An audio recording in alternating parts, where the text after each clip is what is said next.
Telling it like it is. My name is Jade Alberts, the founder of Peer Guidance. This is a live show. If you have any questions, put them in the comments. If you're watching this after the fact and you have a few questions, put them in there, reach out to us, and they will say. We had 57 people come out. We know there's an importance for mental wellness and entrepreneurs. Our second course is going to be November 16th. There'll be the Eventbrite link probably by next week. But again, it's here for you. It's a journey we won't take alone. It's a journey that we'll probably talk a little bit about today with David. But again, when that comes out, take a gander at it. It's a good place to be around like-minded people. And again, asking for help is not a sign of weakness. So please, do not be scared to reach out and attend this course. It will be at Platform. But we'll get in today and talk about growing our business and doing great things. David, how are you today? Good. Thanks for having me. How are you? Oh, I'm fantastic. I'm not on the roads, and life's good. Good. I'm less than a kilometer from my office, so I walked in myself. So yeah, I'm not on the roads. So. Well, I know we live close to each other. We should have probably just met at a coffee shop and shot this right side by side. Next time. Next time is exactly right. Well, hey, I wanted to, get into what we're going to talk about because, I love marketing. You're a marketing expert. We met, probably quite a few years ago, maybe 5 or 6 years ago at the Chamber Small Business Week. I believe that was last week even. And we know we kind of lost touch a little bit. I remained a fan of your work. I remember you telling me about the Canada Post, the digital marketing programs that go with flyers. And I was like, oh, that's awesome. And then we kind of reconnected when our daughters started playing softball together. So before we get in talking into the CDAP program, why don't you talk a little bit about your background and why you founded Wingman Marketing? Thanks. I, like many entrepreneurs, I had many years client side before I decided to branch out onto my own. I've worked for some fairly large blue chip companies, a lot in the financial sector. Here in Alberta, ATB Financial. I branched out to TD, Bank of America. I have worked in. I'm born and raised Calgarian, and I did work for ATB. I worked in Edmonton for a handful of years, moved to Ottawa to take the job at Bank of America, which then turned into TD. And I'm happy to be home back in Calgary. The reason I launched the Wingman is within a matter of about 18 or 20 months, I was, by no fault of my own, I was reorged out of a couple of those organizations. So TD made a bunch of cuts in 2015. My entire department got wiped out. I'm a prairie boy. I only speak English, so finding work in Ottawa, only speaking one language, it can be a challenge, to say the least. We decided to take a look back west and move home. Took a job at Shaw, managing an outbound marketing team, and within 9 months, they did a reorg, and so here I am. At least I'm at home now. But at that point, I decided to grab the bull by the horns and branch out on my own and created Wingman. So that's kind of where it is. It's interesting. The last so that was 6.5 years ago. I think I met you 5.5 years ago, and it's interesting. Like the last 6 years, I would say I've had 3 different 2-year companies in that time frame. Like the company when I met you was all about the fact that the pendulum had swung so far to digital, and then I was an individual that had a lot of experience with traditional marketing, print marketing, direct marketing, and I targeted medium to large organizations that had swung that pendulum too far. Really, really good business model. Found excellent clients to work with. Wasn't finding the joy that I found working with the small businesses and the startups, though, and the entrepreneurs. And so I was able to truly, I should stop saying we as a company, because it's not just me. We've been able to really move the dial, like for a lot of these small companies. We've been able to help them in areas that they didn't even know they needed help in. And had I stayed with my original business model, I'm sure my rent would be paid and my belly would be full. But I'm excited to get out of bed every morning with the way that Wingman has evolved. Oh, I love that. I think that's a good story. I mean, it doesn't matter if you're a traditional brick and mortar business or if you're a tech business. I mean, there's probably going to be a possibility that you're going to have to pivot your business. And I mean, we talk about about that all the time, early stages, even our first company, we had to pivot within 38 days and throw out a big business plan that we thought was going to be perfect. So let's talk a little bit about this traditional, like, I mean, we talk about, I mean, so some of the clients we work with, we go door knocking with them because, I mean, it works and things along those lines, depending on obviously the business and canvassing, people through Canada Post still works. So how does that transition work, between the digital side and maybe the traditional Canada Post type side? I think that whatever tactic you're using, it should be driven by the strategy. So I always talk about that. And as a marketing company, as a advisory company, we start with strategy, and then the tactics flow out of that. And I'll give you an example. We worked with a client that had no problem at all bringing clients in the front door. They had no problem at all in acquisition, but they were losing them out the back door just as quickly. There is no amount of social media, as an example, that is going to help that problem. It's a customer service problem. It's a loyalty problem, and that has to be done more relational. And print and mail is a bit more relational. It's definitely more tactile. And whatever. But what I'll say to that though is that yeah, you have to play in both sandboxes. You have to be able to do a multi-channel campaigns, and you have to think it through. Who am I talking to at the top of the funnel, and how am I talking to them, and how do I want them to go down the funnel? And maybe the initial conversations are mail, and then you move them to the internet. The great thing about a website is that it is 365, 7 days a week. Like it's always on. But the mail, the life cycle of mail is interesting in the fact that maybe it's changed a little bit because of the pandemic, but typically, if you receive something in the mail, you only receive 15 to 20 pieces of mail a week. You receive 70 to 100 pieces of digital messaging a day. So the noise is, there's far less competition for the noise on traditional mail. But again, it has to bring you to wherever it is that you can close the deal, whether that's like booking a meeting, whether that's an instant transaction on a website or what have you. I don't think I've seen a business return, like a self-addressed stamped envelope. I don't think I've seen a BRE bit in an envelope in over a decade. So sending a piece of mail back is kind of old school because of the internet. So you really have to work with what you have and make it seamless between the two channels.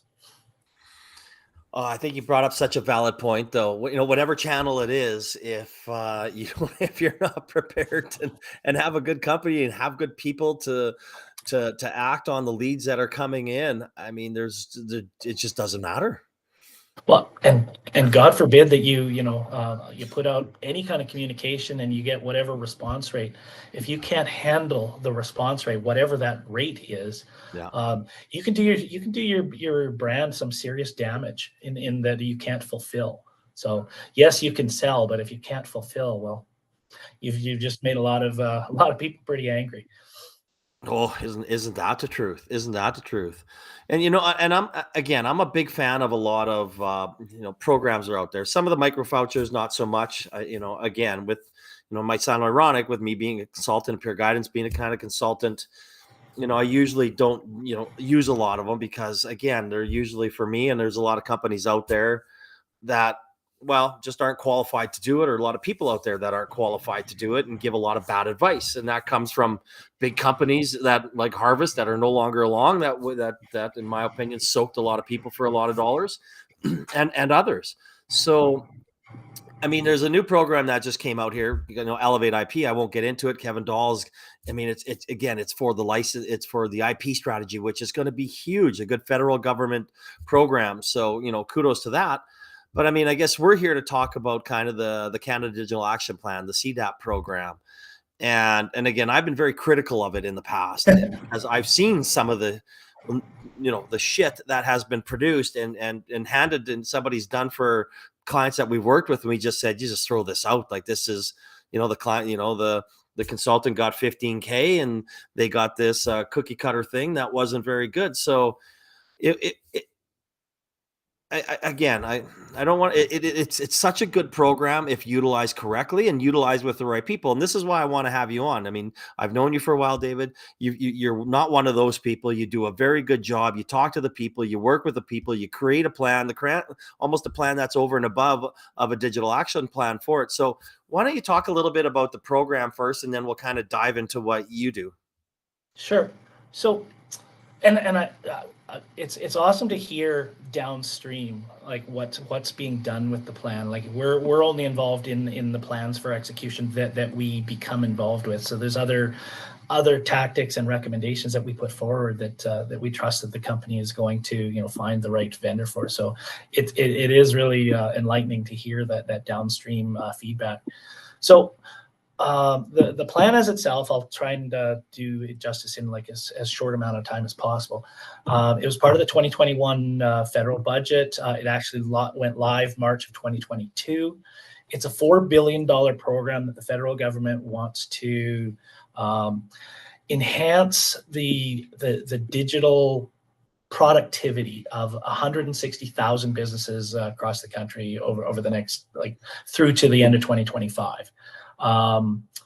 There's a couple of different streams in the CDAP program.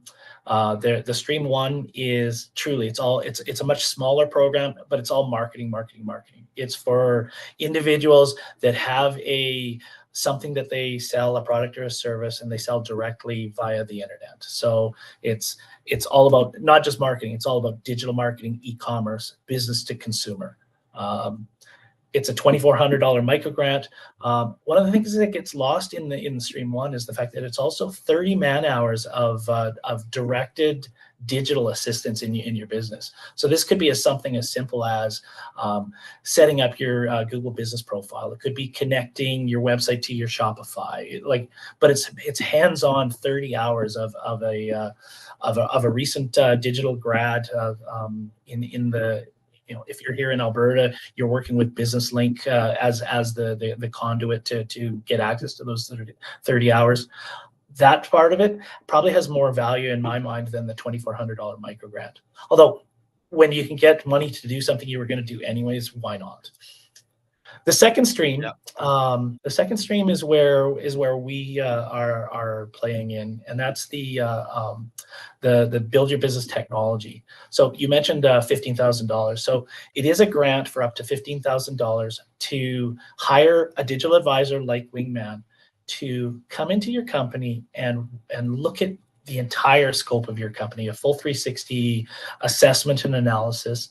So marketing is one piece of it. Operations is a piece. Inventory management might be a piece. HRIS, human resources might be a piece, et cetera, et cetera, et cetera. From that, we build a project charter for 3 to 4 recommendations that are truly going to move the needle for your business, that are going to allow you to do more with less. So again, we don't want you to be spending more time. We want you to be spending less time. We don't want you to be spending more money. We want you to be spending less money and or making more money. That's the goal of this. There's a lot of bad advertising out there by a lot of the digital advisors. So there's a lot of, like you said, there's a lot of cookie cutter plans being built that aren't worth the ink it's written on or whatever. I think the meat of stream 2 is the fact that you have an idea of where you could go. You've reached a plateau in your business, and this system isn't talking with this system, or any combination of things. I need a CRM. I need an ERP. Maybe you do, maybe you don't. Like I want more leads coming in through digital marketing. Whatever the need you have, you come in with a need.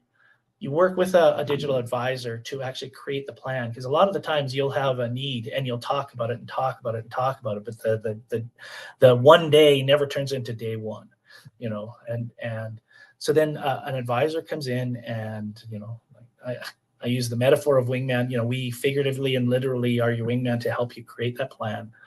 You submit it, and then you get access to an interest-free loan through the BDC to actually help you execute it. And again, this is another less advertised part of the plan.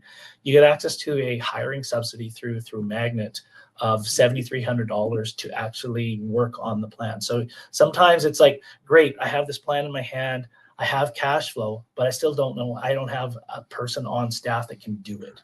So this hiring subsidy really helps.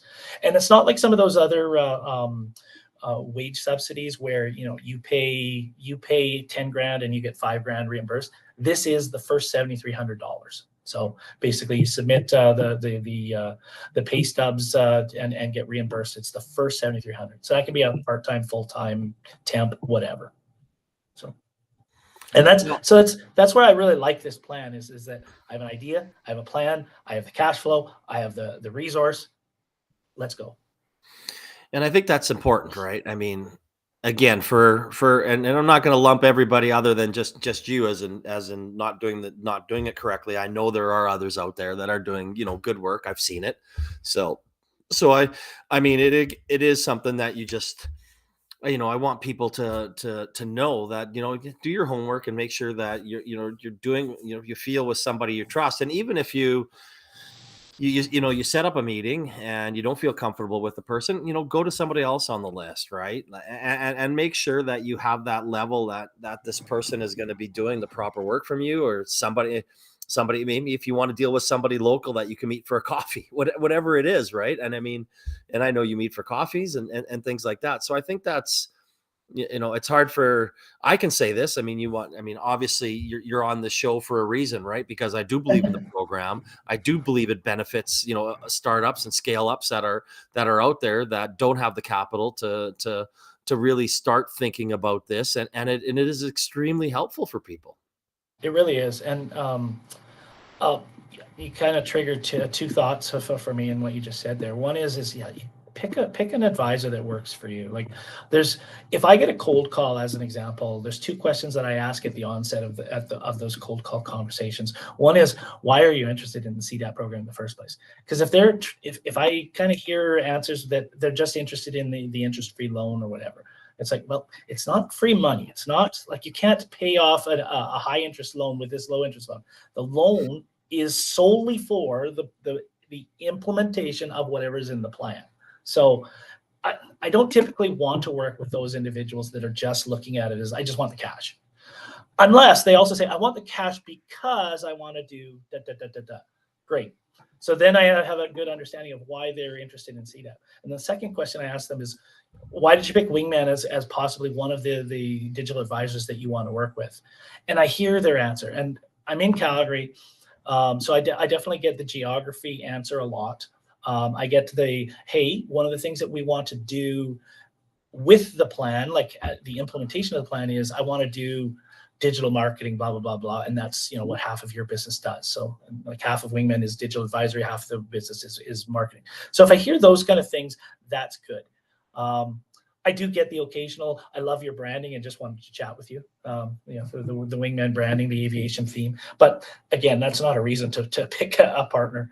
But you do want to pick somebody that you trust. You want to pick somebody that has the same business ethics as you do. You want to find somebody that you can build a rapport with, or that you see the bigger picture together with.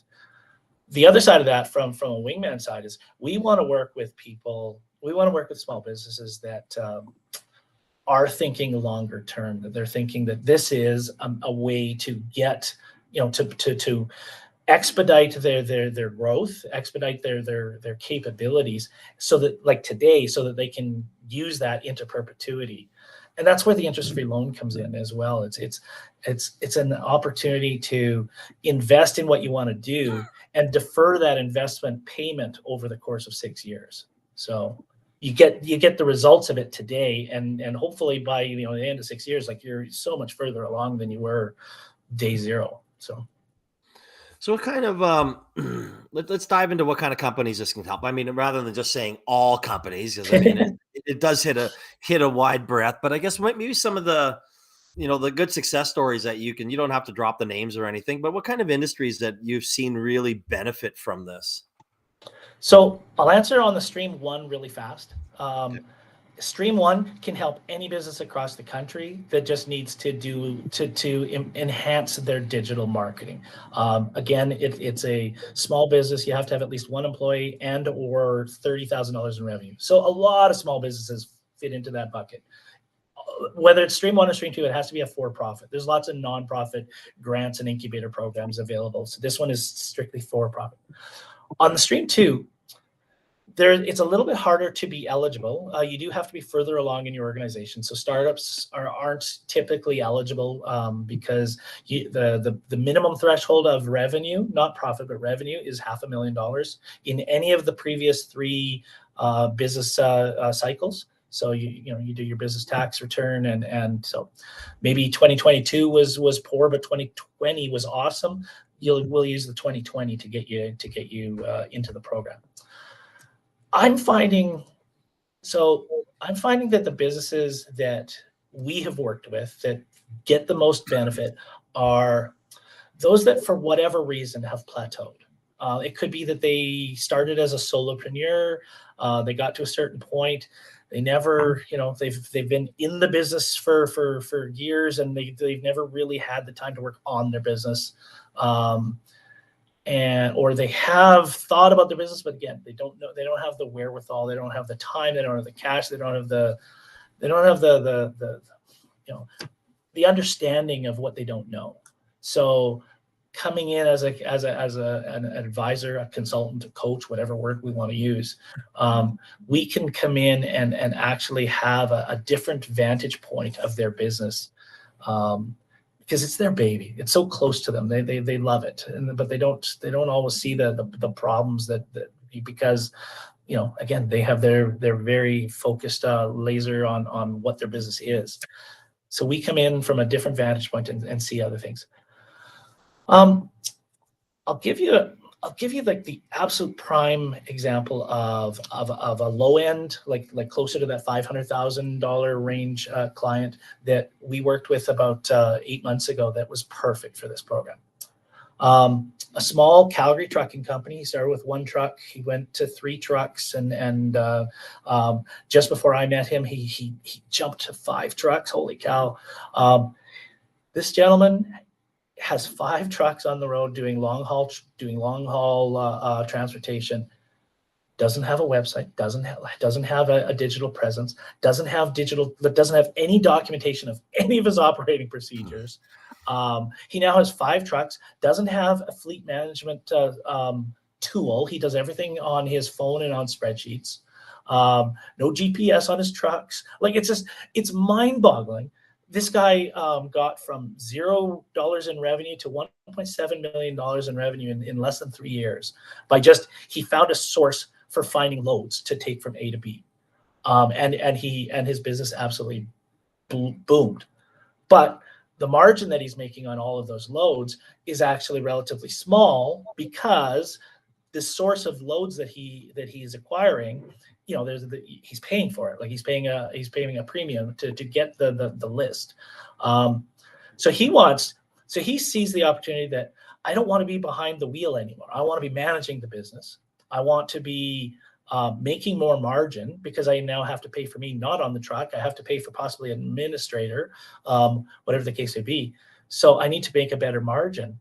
And so he wants to be able to sell direct. He wants to be able to sell. Well, he doesn't have any kind of digital footprint, any kind of digital credibility, other than 3 years or 4 years of awesome, exceptional work. But it's such a high speed decision making in business these days that people need to see.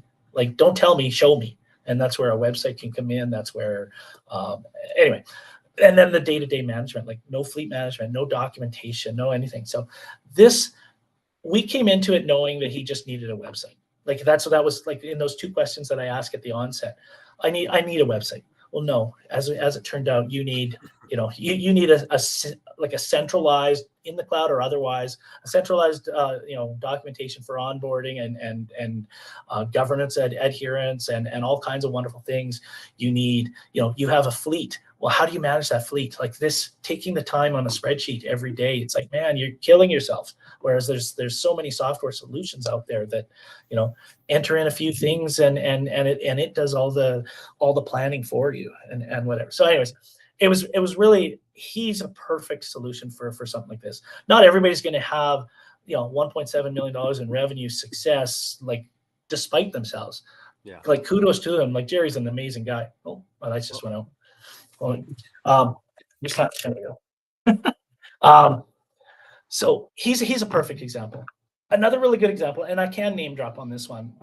Downtown Calgary, there is a comedy club called the Comedy Cave. I knew going into it with this gentleman that like a father and son partnership. I knew going into it that they needed to get out from the pandemic, meaning that the pandemic, they did survive by the skin of their teeth, like through the couple of years of not a lot of in-person stuff. And we came up with some really, really cool ideas as to what they needed. But they needed to move the needle a little bit. They needed to catch up to 2023. This meant that their POS system within the restaurant, within the bar, needed to be improved. Their marketing needed to be improved.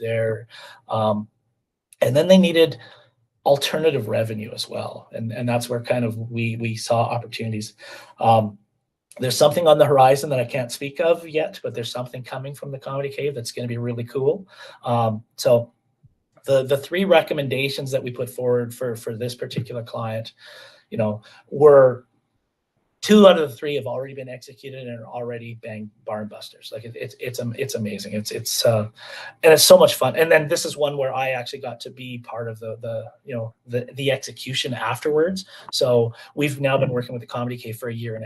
Like, so this is where, I'm not looking for a 4 or 5 week engagement to do a digital adoption plan and say, here you go, Mr. Small Business, thanks, see you later, on to the next one. I really want, wherever it's possible, to be seeing the fruits of the toil. So, and we have other strategic partners too. Like if somebody needed a fleet management system, I don't know the first thing about how to install and run a fleet management system, but I know how to run projects, and my team knows how to run projects. So we can kind of be the fractional CDO after the fact. So, but there's a couple of examples where they're perfect. They're like, this is exactly when the federal government created this. The expression, when the tide rises, all boats rise. Yeah. This is exactly what they were thinking in their mind. No, I love it. And those are great examples of industries or people that can use it, right? And how it can, greatly enhance a person's business, not only maybe financially, but it makes their life a lot easier. Well, exactly. Well, and again, like Jerry wanted to get the trucking guy, he wanted to get out from behind the wheel. Yeah. Oh, and he is now. So. No, absolutely. So, I mean, and those are great. And again, thank you for sharing that. And then anybody wants any more information, David's website is right in the comments section. Just click on it. It'll take you directly there. Has a nice big button that says, check out the program, reach out via email. So I guess what's next for you? Well, it's interesting. So I kind of said that my business has kind of evolved in 3 2-year chunks. Well, I'm in that third 2-year chunk, but this one has a little bit of legs. I think I finally found my focus. Never going to walk away from the digital marketing or marketing strategy in general. That's been my passion for 20 plus years. That will always be an arm of the organization. But this digital advisory aspect, where I have a small team that do this, digital transformation, digital adoption, whatever word we want to use, is going to have legs far after the CDAP program is over. So the CDAP program runs out. Small businesses can apply through to March of 2025. And then they have 9 months to complete it. So by Christmas of 2025, the CDAP's gone. But digital adoption, digital strategy, digital transformation, whatever words we want to use here, is going to be going on forever. It's only going to get faster. The like AI in its current state is only like a year old, and it's going to accelerate, and it's going to accelerate all businesses, and it's going to mean that the digital adoption necessary is it's a part of small business. It's a part of business, period. It's a part of our lives from now on. I was speaking with a common colleague of yours and mine, Yasin, the other day, and he was talking about, like, we haven't seen an opportunity of transformation of an entire species since 1995 when the internet was born. Like, AI is going to be that big is kind of the dialogue that we had for a good 20 minutes.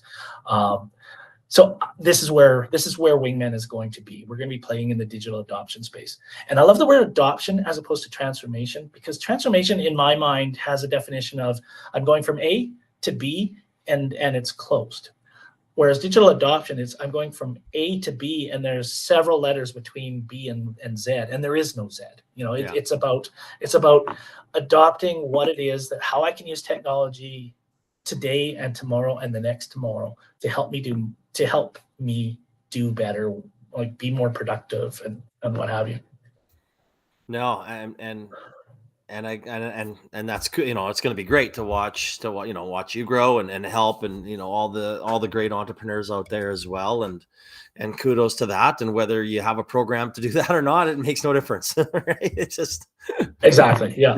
So there's lots and lots of entrepreneurs that need help out there. Bingo. And this, like the CDAP program as an example, it has its guideposts, like no less than $500,000 in revenue, for profit, etc. So the opportunity that like in the last 22 months or whatever, I've like, our experience has grown, our knowledge has grown. This knowledge, though, it absolutely crosses over to the non-for-profit space. It crosses over to the smaller business space. It crosses over to women-led organizations, Aboriginal-led organizations, et cetera, et cetera, et cetera. Like there is so many opportunities that just digital transformation can help, that I don't need the CDAP grant to hang a business model on. So, no, absolutely. Well, and what a great conversation, especially, I love talking about great programs out there that are available for entrepreneurs, whether it's in the tech industry, brick and mortar, doesn't really matter, right? I mean, this is why I mentioned Elevate IP earlier, and the CDAP is one of them. But I want to, I'm always a little bit sad when our conversations come to an end. And I want to put a little twist on my last question for you, David. So if you had one piece of advice for an entrepreneur to get ready or to prepare, or what questions to ask for, to put together a digital adoption or think about that, what would it be? Why are you doing it? Like, it's like, really, and this comes down to that idea that, like, Wingman as a marketing company, we're a strategy company. This digital adoption, it's about creating the strategy. Why are you doing it? You don't have to have it fleshed out. You don't have to have all of the connected dots between A and Z. That's where somebody with more expertise comes in. But why are you doing it? What is your end game? Where do you aspire to get to? I used the example with Jerry. He wanted to get out from behind the wheel. Like he has a young family. He wanted to spend more time at home. He has, he's been in the truck for a long time. It's starting to impact his back. So the why are you doing it? It isn't like in Jerry's example. It wasn't about making more money. It was about making a better life. With like, why are you doing it? It's hey. And there's nothing wrong with somebody wanting to impact the bottom line. I have no problem at all with that. But let's know that up front. Like, okay, I want to be able to make more money, or I want to be able to hire more people. I want to be able to have more clients. Whatever the why is, why are you doing it? And let the process figure it out as to what it is that you should do. So again, I'll ask those same questions. Why are you interested in the CDAP program? Oh, my neighbor said that they worked with a consultant and his business is that much further along now. Okay, great. Or I hear that there's $100,000 to be had. Well, there's not. But anyways, like loans are loans. They do have to be paid back. So anyway, I would really say like that would be my starting question. The what we do, the how we do it, the where we do it, the when we do it, those all get fleshed out in the first one or two conversations. The why, you kind of got to come to the table, and you know what, why is a very hard word. Like, and I know this from my marketing experience. I know this from having two young ladies in my household. Like like the why question, it doesn't always have a natural answer.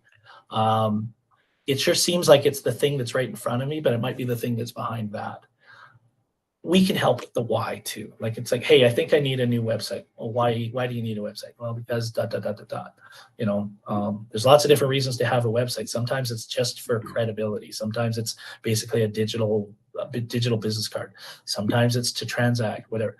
My point of it is just that every little thing probably has a layer or two deeper of the why, and we can help with that. Any good advisor, any good consultant can help with that.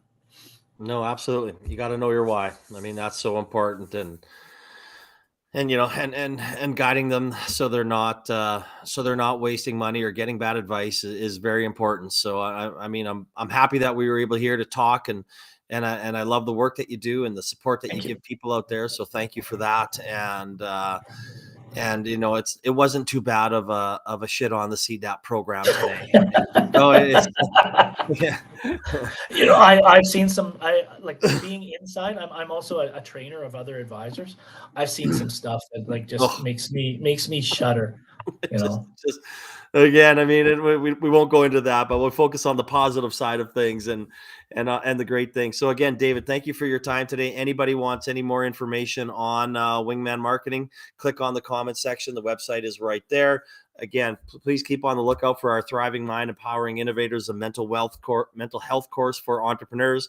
The first one was last Thursday, a great success. Our next one is November 16th. So David, enjoy the rest of your day. I hope everybody stays warm in Calgary and around Alberta and wherever else you're listening in the world. So have a great day.